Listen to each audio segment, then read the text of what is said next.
welcome to another edition of We Stream, the official reaction channel of epic rap battles of history.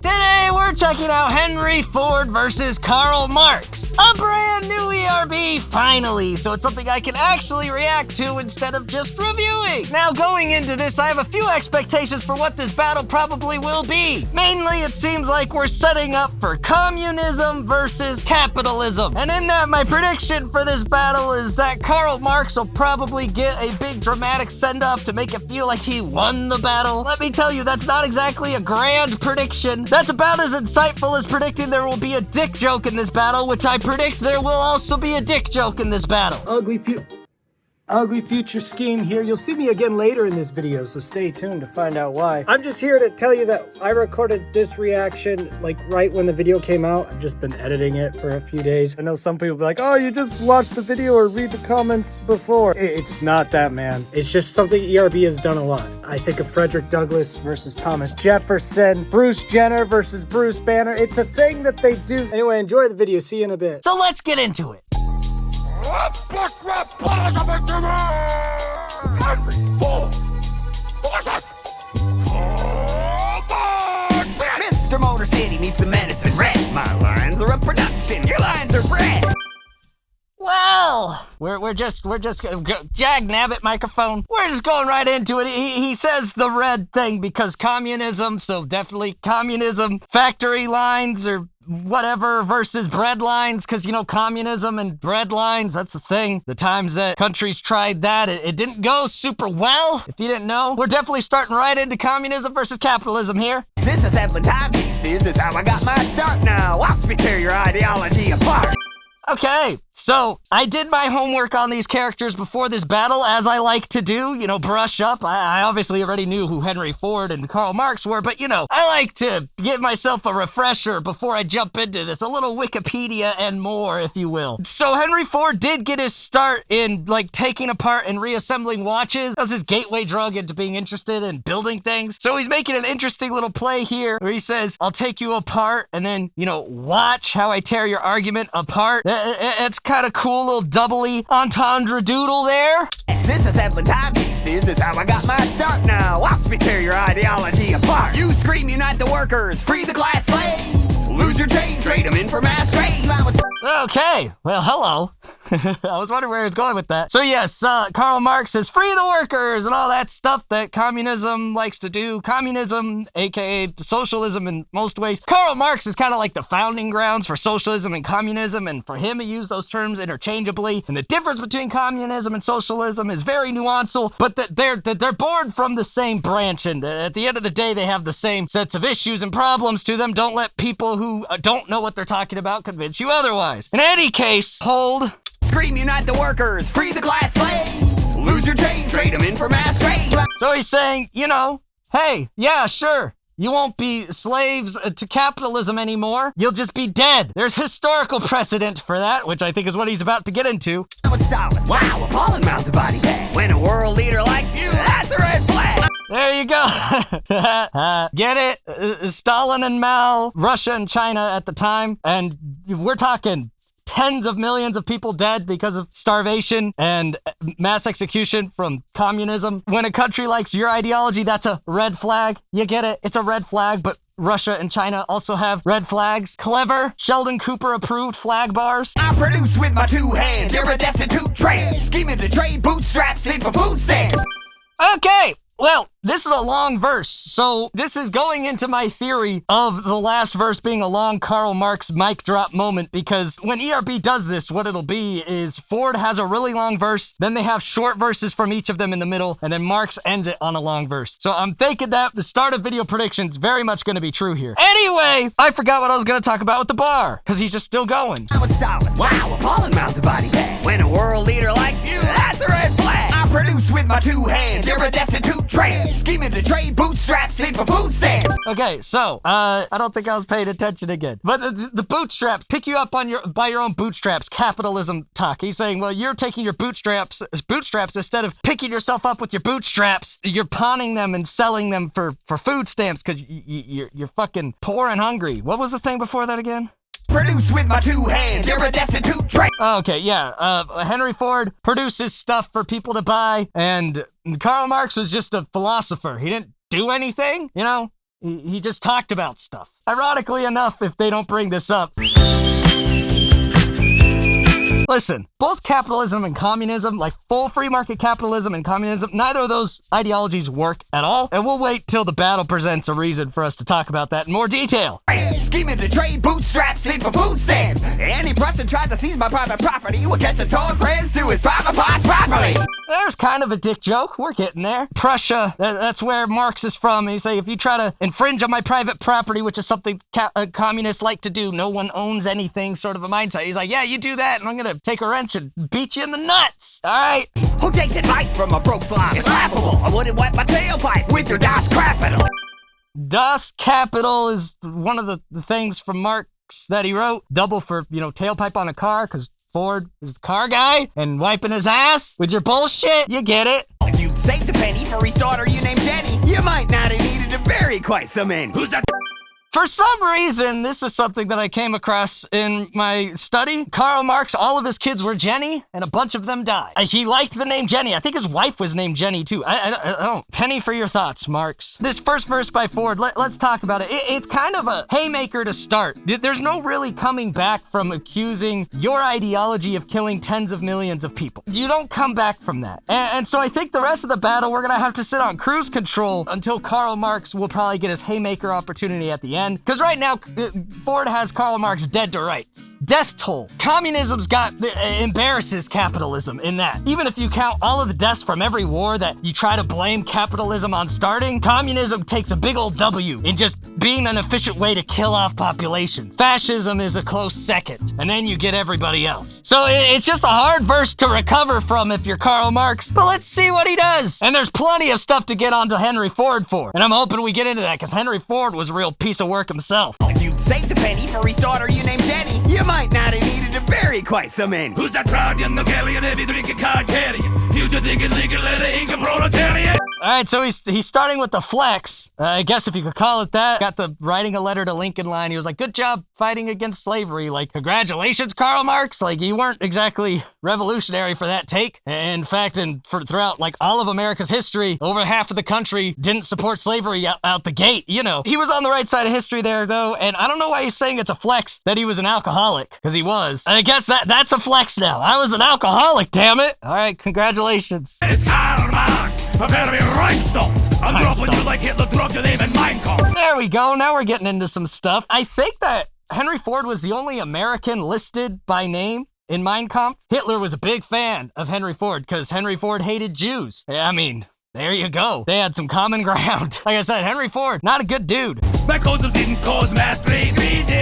Hold on. I'm dropping you like Hitler dropped your name in Mein Kampf. My codes didn't cause mass grave. That's not the reversal Karl thinks it is. My concepts didn't cause mass graves, greed did. Sir, your concepts were so rudimentary and juvenile, they didn't even have a contingency for greed. And this is my segue to what I wanted to talk about. Why neither free market capitalism nor communism work. Any system of political or economic strategy that fails to account for actively the very real truth that people are pieces of shit and will at their earliest convenience seize any opportunity to get advantage over someone else. If your philosophy doesn't account for that, your philosophy is worth nothing. Karl Marx's philosophy was based on this idea, if you got these damn people at the top no longer controlling what the workers were doing, because the workers are now alienated from their own product, right? Because they're not receiving the direct money. So if you just have everybody just works for everybody and nobody owns anything, it'll be fine. Sure, Karl, that makes sense in fucking imagination land where people aren't pieces of shit. So your philosophy wasn't a great philosophy that got ruined by greed. It was a philosophy that was created because you put yourself inside this little bubble of intellectualism and echo chamberism that forgot to consider that human beings outside of your own snot-nosed self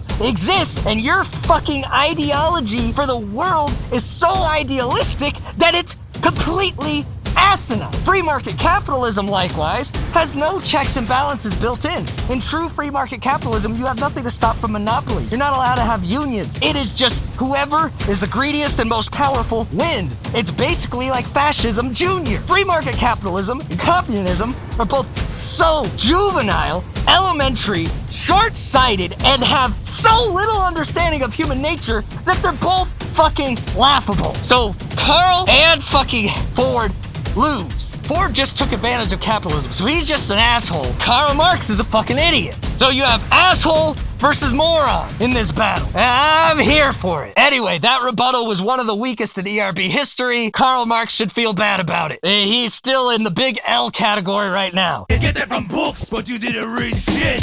All right, now he's saying that if Henry Ford would just read more, he'd understand how communism works. I mean, I don't know how intellectual Henry Ford was, but I do know that reading communist manifestos or capitalist propaganda will do nothing but let you know that both of those ideologies are fundamentally flawed. That's all you're gonna find there, spoiler alert. Your self-made man studies dung from a Taurus. Your daddy's the hands gave you a free fall and Taurus. Dung from a Taurus is fun, because that's a Ford car and also a fun way to say bullshit. He's saying you're up from your own bootstrap stories bullshit, like all of these rich guys. Picked myself up from my own bootstraps with a small $1 million loan. Ford was gonna inherit a giant family farm if he didn't start his own company. Now, to be fair, he started and made that company go really well, but he had the advantage of, having financial security to be able to do that. That's what all these guys always leave out when they act like they did it all themselves. You were the first of 6 kids till the 7th killed your mother. Maybe that's why you spied on your workers like Big Brother. Okay, interesting. It's interesting wording because it makes it sound like the youngest brother killed the mom, but it was she died while giving birth to them. And the big brother, this is a movie reference, 1984 stuff. And yeah, Henry Ford, piece of crap person, need I remind you again, used his power to basically force people into working for him, and he would own their housing, essentially, in a lot of areas. I think he was one of the people that did a lot of industrial neighborhoods. I own your house and you work for me. I pay you more than anyone else in the country, which was true. He was paying higher wages than most, but he was doing that so that he would then own you. They had control over who could be married to who, how many kids you could have to stay employed. It was wild. Like I said, capitalism, when left unchecked, free market capitalism, turns into fascism. It's where it goes. All these extreme ideologies, you just wait for someone to take control of it, and it's shut up and do what I say because I have the power now. That's where it always leads. Your Model T, total lack of style is killing me. They can take shit from you according to ability. Model T, the OG, it came in black, and that was it, and it was ugly. It did the car stuff. That's what it was supposed to do. And then he said, hold on. Your Model T, total lack of style is killing me. They can take shit from you according to ability. Yeah, because from each of their ability to each what they're owed or whatever the hell, the communist, the slogan, la la la la, that's a play on that. And he's saying that Henry Ford doesn't bring anything to the table. We can't take shit from him. Double entendre there as well. Debatable, but I'll give it to Marx. Do what your first car can't and back up. There was no reverse gear in the OG cars. You get it? Beating this like your city in Brazil. Nuts! There you go. That was one of his industrial cities, I believe, in Brazil. And Brazil nuts, I don't know, Brazilian nuts or a thing. I think Ford lost a lot of money trying to make one of his industrial cities happen. And there was a whole coup. Henry Ford, man, he did a lot of crazy crap. Don't step that close without some beer jam poo, son. You lived in Cologne. Looked like you could've used some. He's a stinky old hippie, and Cologne's a country, and Cologne, you get it. I drip with style like a dipstick drips oil. You look as sick as your chronic dick boil. Hey, there's another dick joke. Karl Marx wasn't in great health because, once again, dirty hippie. Mass-producing abuse on a utopian hobo. I'm throwing... See? I even called him a utopian hobo. Not inaccurate. What I like about this battle so far is they're both giving each other the business, and they both have so much to work with. Henry Ford and Karl Marx changed the world, but they were both just not as smart as they thought they were, and just kind of shitty at the end of the day in different ways. Karl Marx was very hypocritical, and he was just so stuck in his intellectualism that he just made worse and worse ideas, and for some reason, people took them. It's not for some reason. It's because people saw, oh, these ideas make people think that they're for them, and we could use that to control and abuse them, which is exactly what fucking happened, because of course that's what's gonna happen with ideology that's stupid. And then Henry Ford is just like, I think I'm better than everyone, and I made a ton of money, so now I get to enact my thinking I'm better than everyone? Like I'm a fucking, you know, I don't know, fascist crazy man who really likes Hitler because they hate the same things. I have so little overarching respect for either of the people in this battle, so I do enjoy them ripping at each other because I don't like either of them, the IRL historical counterparts. You for loops like the F in my logo. Get it? Because the F in the Ford logo, loop-a-de-doop.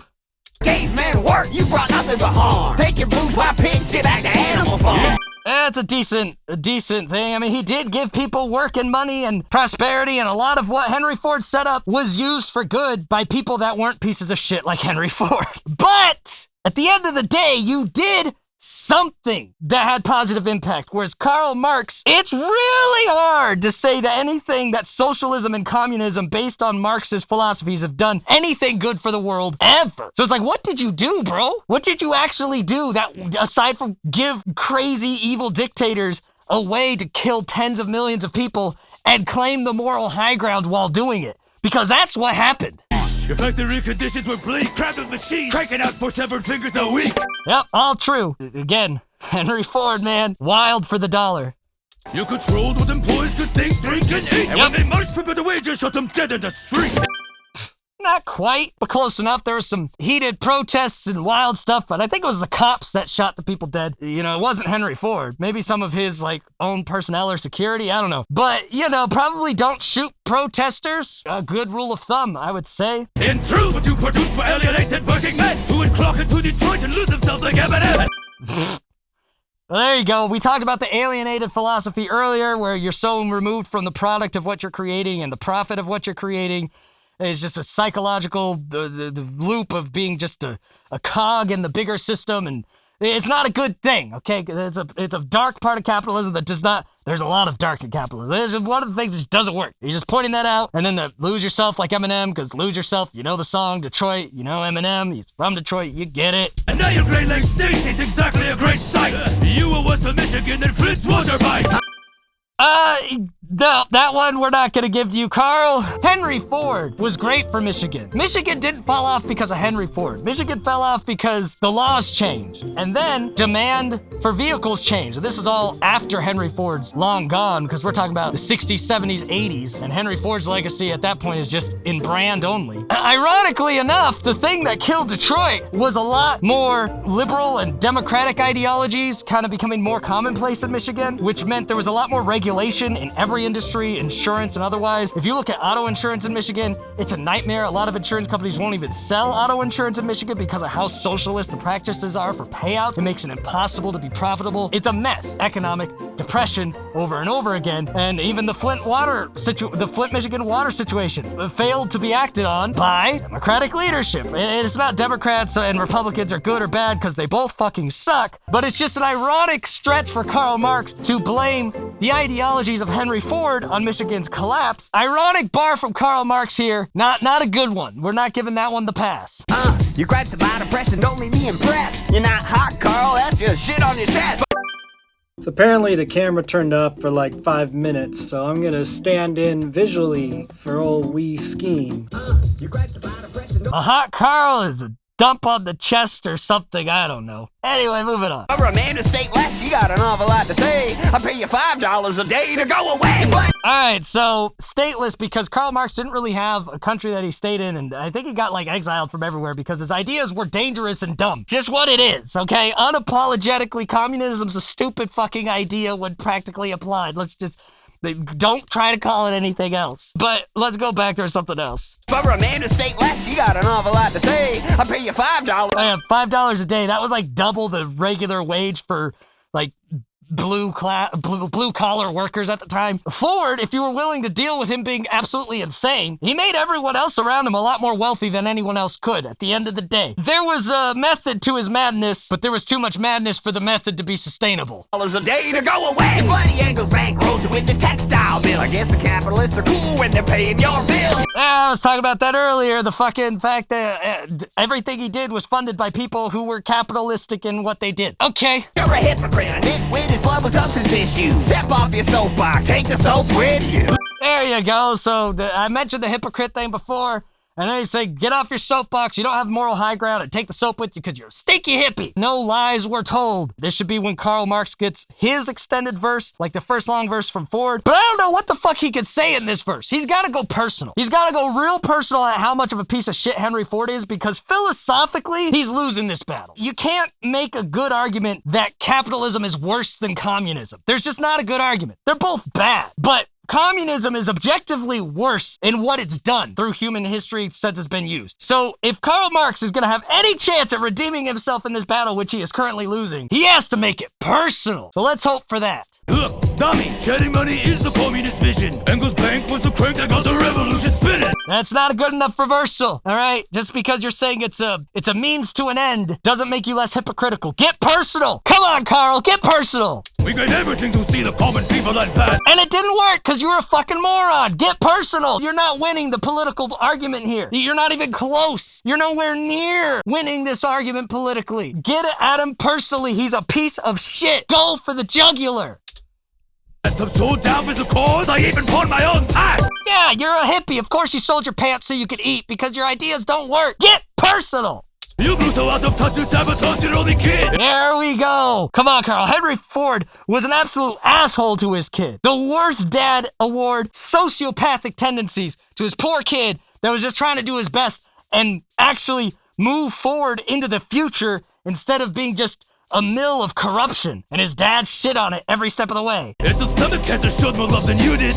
Damn! His kid, Edsel, or however you say his name, died of stomach cancer. And he's saying that cancer loved him more than his dad. God, there we go. Come on, Karl. You grew so out of touch, you sabotaged your only kid. It's a stomach cancer showed more love than you did. So congrats, your legacy is in ashes. Remembered as the fascist sympathizing cause of climate change and car crash. All right, not bad, not bad. So legacies and ashes, because yeah, his kid died like what, right around when he died. His legacy is in ashes. Ford's just another car company at this point. And then climate change and car crashes. I mean, that part doesn't bear as much weight. The advancement of the automotive industry has been paramount to humanity advancing. And you have to think, eventually the sun's going to explode and we're all going to die anyway. So what could humanity's goal be? Well, to explore and be part of the universe at large in some capacity would be the only long-term goal humanity could strive for. And what Ford did helped propel us towards that in a way. So I don't think that's really a diss, because there's been some side effects we've learned along the way that we're starting to counteract. That part doesn't work. Get back to being personal, Karl. That's where you have a better ammunition. From your newspaper to your naughty factory, cross the pond. Frankly, Hank, it's clear that's which side you are on. There you go. It's clear which side you're on. Okay, we've talked about this. We know what he's saying with the Nazi stuff and the Henry Ford's relation to it. Much better. This battle's been a blowout like... It has not been a blowout, but let's see why he's saying that. Naughty factory, cross the pond. Frankly, Hank, it's clear that's which side you are on. This battle's been a blowout like that hemorrhage in your head. That's how Henry Ford died. Now leave a Ford as expected. Found on road dead.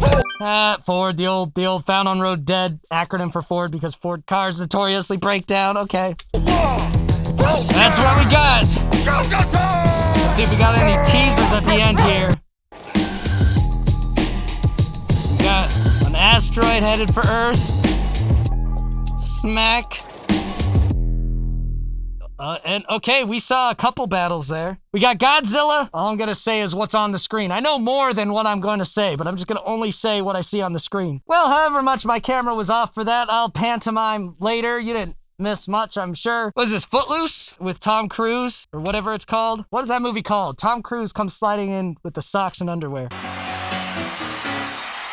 I don't know what this is supposed to be. And stunt stuff. So I know what that battle is too. Okay, was that other thing from Mission Impossible? Was that the white room from Mission Impossible where you like can't touch the floor? If you don't know what battles those are, you're just gonna have to figure out from those clues. I know what those battles are because this is the official reaction channel of epic rap battles of history. Who won? Henry Ford won. I really like Karl Marx's end verse because he got more personal. If he had stayed personal the whole verse, he might have come out on top, but he just went too political, and he was losing the political battle so far as I'm concerned. Because when it comes to the morality of communism versus capitalism, communism doesn't have a leg to stand on. It loses. Just because technically it's a more good thought about how the world should work, that doesn't matter. What matters is practically, does it work or does it cause harm? Practically, it causes harm because people are pieces of shit. Your philosophy can't be based on the assumption that people aren't pieces of shit. It won't work. So, I'm tired. If you've been watching this whole thing, I make music sometimes